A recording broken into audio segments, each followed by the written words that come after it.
Should writers use their own English? Vershawn Ashanti Young asterisk. Copyrighted 2010 by the authors. Iowa Journal of Cultural Studies is produced by the Berkeley Electronic Press Press. What should colleges teach? Part 3. Opinionated. Exclusive online commentary from the Times. The New York Times. 7 September 2009. 30. Vershawn Ashanti Young. Should writers use their own English? What would a composition course based on the method I urge look like? First, you must clear your mind of the following. We affirm the students' right to their own patterns and varieties of language, the dialects of their nurture, or whatever dialects in which they find their own identity and style. Stanley Fish. What should colleges teach? Part 3. Cultural critic Stanley Fish come talking about in his three-piece New York Times, what should colleges teach? So there's only one way to speak and write to get ahead in the world. That written teachers should clear their mind of the orthodoxies that have taken hold in the composition world. Part 3. He say don't no student have a right to their own language if that language make them vulnerable to prejudice.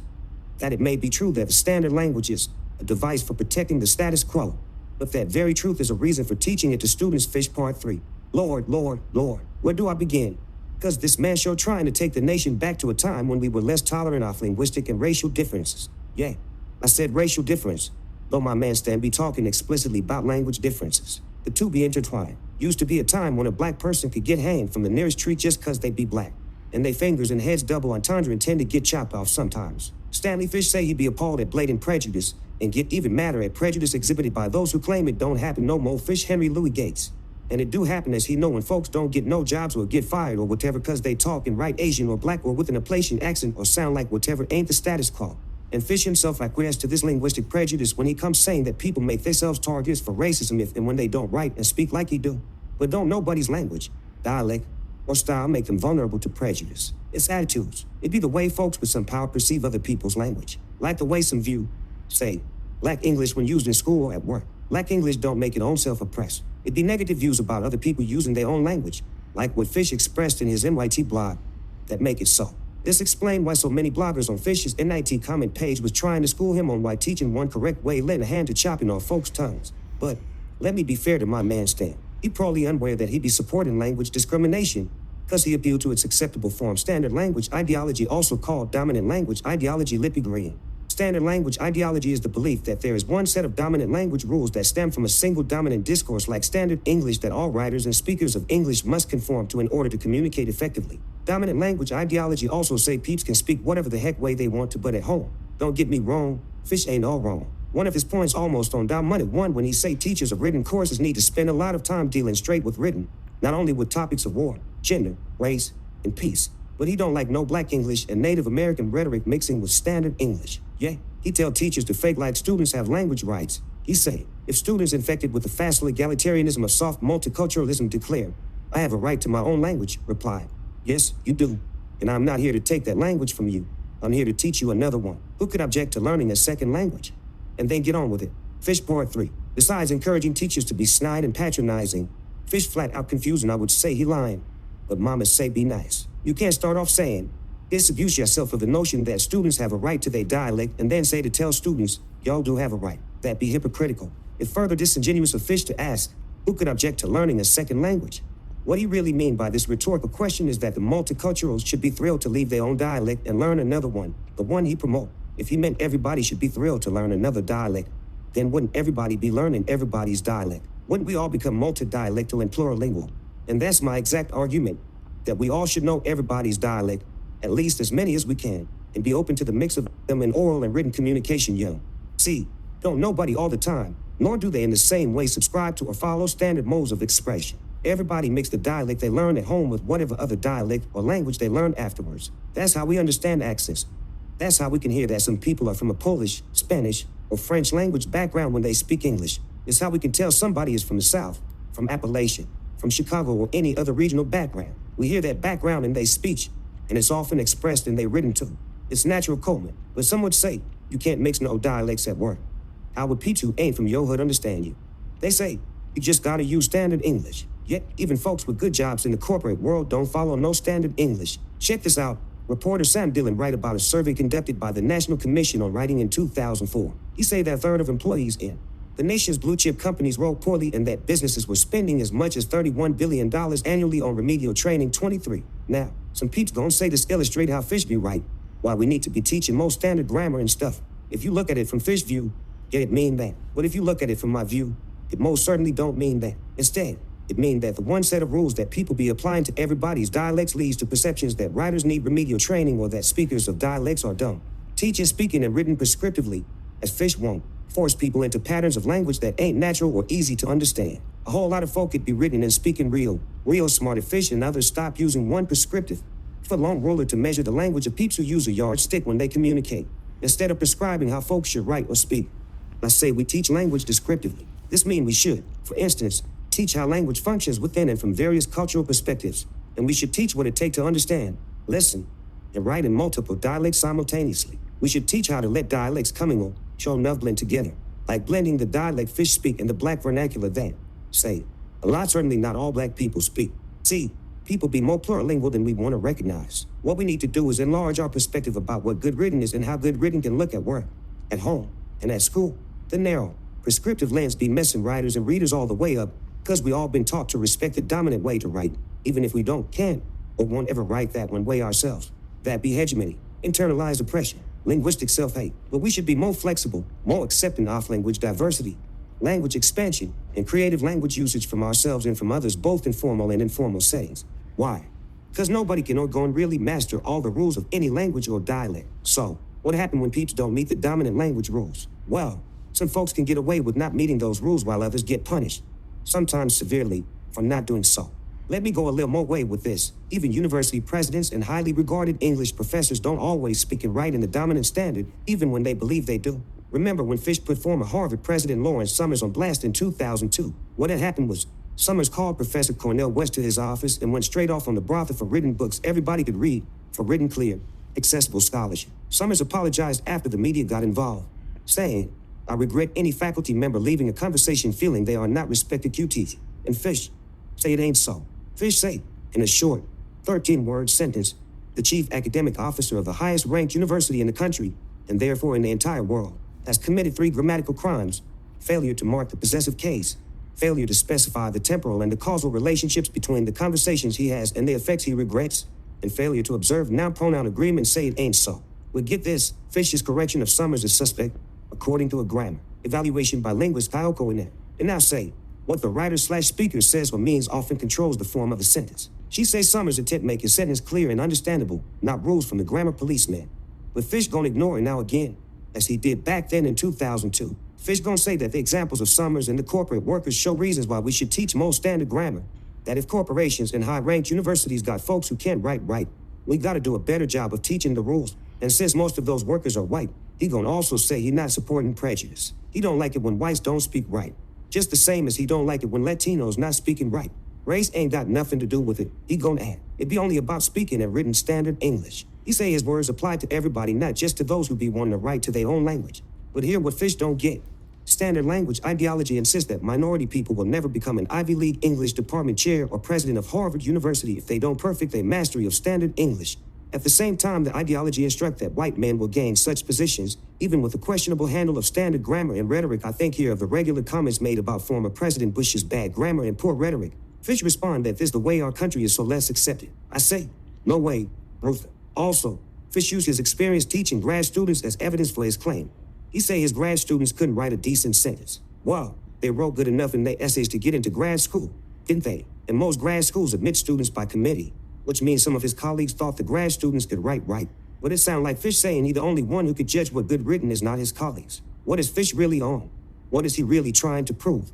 I, for one, sure ain't convinced by Fish. I don't believe the written problems of graduate students is due to lack of standard English. Their problems likely come from learning new theories and new ways of thinking and trying to express that clearly, which takes some time. New ideas don't always come out clear and understandable the first few times they express. And further, grad students also be trying too hard to sound smart, to write like the folk they be reading, instead of using their own voices. In my own experience teaching grad students, they also tend to try too hard to sound academic, often using unnecessary convoluted language, using a big word where a little one would do, and stuff. Give them students some credit, Fish. What you should tell them is there be more than one academic way to write right. Didn't your friend Professor Gerald Graff already school us on that in his book Clueless in Academy? He say he tell his students to be bilingual. He say it in the technical way, the college speak way, but also say it the way you say it to your mom in the same paper. Now that's some advice. But Fish must don't like this advice. He say that we should have students to translate the way they talk into standard English on a chalkboard. He say, leave the way they say it to mama on the board and put the standard way on paper. This is wrongly called code switching. And many teachers be doing this with their students. And it don't work. Why? Because most teachers of code switching don't know what they be talking about. Code switching, from a linguistic perspective, is not translating one dialect into another one. It's blending two or more dialects, languages, or rhetorical forms into one sentence, one utterance, one paper. And not all the time is this blending intentional. Sometimes it's unintentional. And that's the point. The two dialects sometimes naturally, sometimes intentionally, coexist. This is code switching from a linguistic perspective. Two languages and dialects coexisting in one speech act out. But since so many teachers be jacking up code switching with they speak this way at school and a different way at home, we need a new term. I call it code meshing. Code meshing is the new code switching. It's multilingualism and plurilingualism in one speech act and one paper. Let me drop some code meshing knowledge on y'all. Code meshing what we all do whenever we communicate tripping, speaking, whatever. Code meshing blend dialects, international languages, local idioms, chatroom lingo, and the rhetorical styles of various ethnic and cultural groups in both formal and informal speech acts. This mode of communication be just as frequently used by politicians and professors as it be by journalists and advertisers. It be used by writers of color to compose full-length books. And it's sometimes added intentionally to standard English to make the point that there ain't no one way to communicate. Code meshing also be used to add flavor and style, like journalist Tomas Palomar do in the excerpt below from his interview with Jamal Cooks, professor of education. In his online article rapping about literacy activism, Palomar writes, teachers frequently encounter him on panels with titles like The Expanding Canon, teaching multicultural literature in high school. But the dude is also hella down to earth. He was in some pretty successful true school era hip-hop recording groups. Meet the man who made it his passion to change the public education game, one class at a time, with vernacular insertions such as but the dude is also hella down to earth, not to mention beginning a sentence with the conjunction but and adding the colloquial game to public education. The article, otherwise composed in monodialect standard English, shift into a code mesh text. Here's some more examples. One Iowa Republican Senator Chet Grassley sent 2 tweets to President Obama in June 2009 warning. His messages blend together common TXTNG abas, standard English grammar, and an African-American rhetorical technique. First tweet, please Obama, you got nerve while you sightseeing in Paris to tell us time to deliver on health care. We still on schedule / even working WCAN. Second tweet, please Obama, while you sightseeing in Paris you said time to deliver on health care. When you are a hammer you think everything is nail, I'm no nail. 2. Professor Kermit Campbell uses multiple dialects to compose Get Now, Groove On, a study of college writing instruction. In it he say, middle-class aspirations and an academic career have rubbed off on me, for sure. But all hell will Texas gotta freeze over before you see me copping out on a genuine respect and love for my native tongue. That's from the heart, you know, but I don't expect a lot of folks to feel me. 3. Chris Cleland, a real estate agent from Virginia, expressed disappointment about President Obama's economic plan in an interview with the Washington Post. Rich, nothing's changed for the common guy. She said, I feel like I've been punked. 4. Referencing Cleland's remark, the title of New York Times columnist Frank Rich's op-ed article asks, is Obama punking us? Rich writes in the last paragraph of his article, the larger fear is that Obama might be just another corporatist, punking voters much as the Republicans do when they claim to be all for the common guy. The contraction nothings, the colloquial phrase common guy, and the vernacular expression punk are neither unusual nor sensational. Yet, when these examples get compared to the advice given about code switching, you get a glaring contradiction. Students be told that vernacular language should be reserved for the playground with friends or a picnic with neighbors, and that standard English be used by professionals at work, in academic writing, and when communicating with important officials. However, the colloquial language of 2 white, middle-aged professionals, Cleland and Rich, which appears in 2 of our nation's most highly regarded newspapers, prove this ain't so. At least not no more and probably never was. The BIG divide between vernacular and standard, formal and informal be eroding, if it ain't already faded. And for many, it's a good thing. I know it should be for me. The internet, among other mass media, as well as the language habits of America's ever-growing diverse ethnic populations be affecting how everybody talking right now. 2. A term like punk, which come from black culture to describe someone getting tricked, teased, or humiliated, used to be taboo in formal communication, as was black people wearing braided hair at work in the 1980 seconds. The professional world has become more tolerant of black hairstyles. And that same world not only tolerating, but incorporating and appropriating black language styles. Actor Ashton Kutcher popularized the term punk with his hit TV show of the same title. That's probably how the word seeped into the parlance of suburban professionals. I feel punked. Obama, punking voters, although it still retains a colloquial essence. Fish may reply, but these examples be from TV and journalism. Those expressions won't fly in academic or scholarly writing. But did you read Campbell's book, Fish? What about Geneva Smitherman's talking and testifying? Is you reading this essay? Campbell blends the grammars and rhetorical styles of both Black English and so-called Standard English, along with the discourse of rap and hip-hop. He also blended in oral speech patterns with the phonological representation of words like faux show and before. And his book is published by an academic press and marketed to teachers of English. Campbell just one of many academics professors of language and written studies, no less who code mesh. Still, fish may say, "Gan." But look, they paid their dues. Those professors knew the rules of written before they broke them. To this objection, Victor Villanueva, a Puerto Rican scholar of American studies, as well as language and literacy, point to writers of color who have been using the blended form from the get-go 351. As he put it, the blended form is our dues 351. They don't have to learn to the rules to write right first. The blended form or code meshing is written right. This brings us back to Senator Grassley's tweets. It's obvious he learned some cool techno shorthand, e.g. W can and deliver. He also uses both the long spelling of you and the above. You in the same line. We still on schedule is a complete sentence. The \f that follow it function like a semicolon to connect the emphatic fragment to the previous thought. And the caps in W can and nail pump up the words with emphasis, which alleviates the need for formal exclamation marks. Grassley's message be a form of loud talking, a Black English device where a speaker indirectly insults an authority figure. The authority figure is meant to overhear the conversation, thus loud talking so that the insult can be defended as unintentional. Grassley sent the message over his Twitter social network, but he addressed Obama. He wanted to point out what seemed like a contradiction. If healthcare reform is so important to Obama, why is he sightseeing in Paris? Grassley didn't send no standard English as a tweet. Twitter allowed messages with 140 characters. The standard English question: if healthcare reform is so important to Obama, why is he sightseeing in Paris? It's 80 characters. Why didn't Grassley use this question or compose one like it? Because all kinds of folks know, understand, and like code meshing. So Grassley code mesh. Code meshing be everywhere. It be used by all types of people. It allow writers and speakers to bridge multiple codes and modes of expression that fish say disparate and unmixable. The metaphorical language toolbox be expanding, baby. Plus code meshing benefit everybody. In the 1970s, linguist William Labov noted that Black students were ostracized because they spoke and wrote Black dialect. Yet he noted that Black speakers were more attuned to argumentation. Labov said that in many ways, Black working-class speakers are more effective narrators, reasoners, and debaters than many middle-class white speakers who temporize, qualify, and lose their argument in a mass of irrelevant detail. QTD in Graph 37. So when we teach the rhetorical devices of Blacks, we can add to the writing proficiency of whites and everybody else. Now, that's something, ain't it? Code meshing used the way people already speak and write and help them be more rhetorically effective. It do include teaching some punctuation rules, attention to meaning and word choice, and various kinds of sentence structures and some standard English. This mean too that good written gon' look and sound a bit different than some may now expect. And another real good result is we gon' help reduce prejudice. Yes, ma'am. Now that's a goal to reach for. Works cited out, Peter. Code switching and conversation. Language, interaction, and identity. New York. Routers, 1988. Campbell, Kermit. Getting our groove on. Rhetoric, language, and literacy for the hip-hop generation. Detroit. Wayne State University Press. 2005. Coleman, Charles F. Our students write with accents. Oral paradigms for ESD. Students. CCC 484. 486 500. Dillon, Sam.